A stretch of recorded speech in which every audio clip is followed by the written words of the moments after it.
New product haul. Can't wait to try it. Join me. So I already put She Glam Contour on in the color Soft Tan because I have very fair light skin. I'm going to add this fabulous e.l.f. Halo Glow.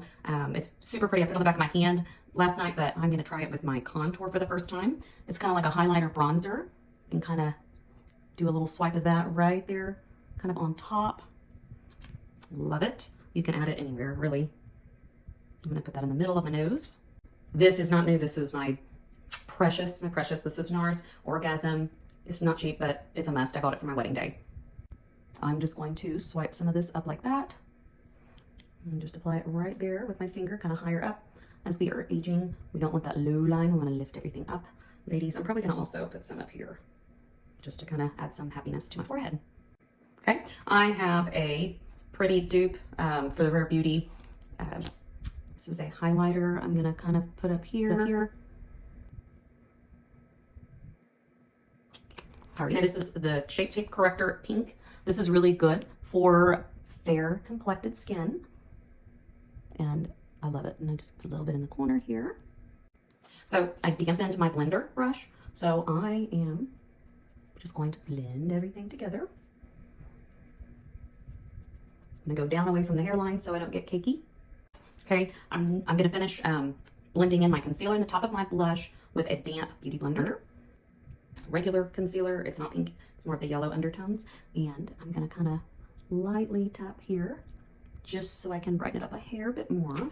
Okay, so everything's blended and dewy and ready for the next step. So I got just Crazy Beauty Mineral Loose Powder. I got it because it's organic and the reviews were amazing. So I love it. It has a little mirror and a little powder puff, but even better, there's like this kind of thin net kind of there, and it controls how much comes out. As you know, sometimes too much can come out. So you can use this little puffy or you can use something else. So I am going to gently just tap along here and just push it, turn, and get yourself some more. Kind of let that sit for a little while.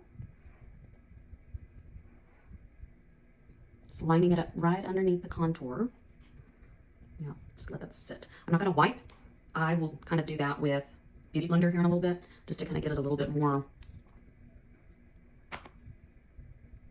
straightened out. There you go.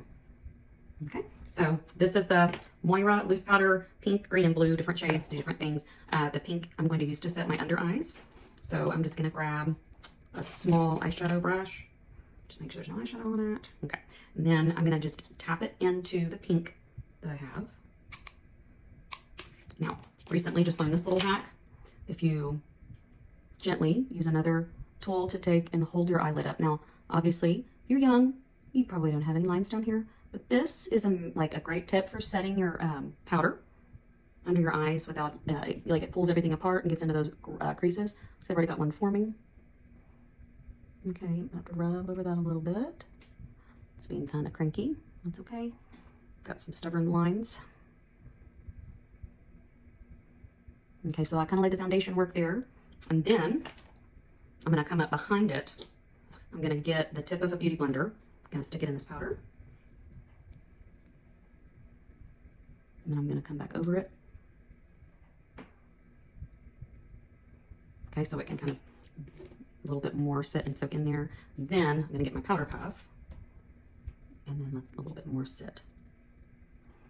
Okay, so this is going to help it to bake in there. So I'm going to go back and then I'm going to powder up my big old forehead. It's all right. I'm over it at this point. Had a insecurity about that when I was a teenager, but I'm over it. I'm going to gently do my nose. I really like this. Like a lot, actually.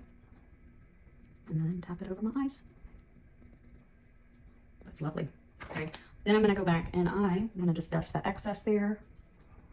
Yep. And I need to probably do a little bit on my chin. Okay. Nice.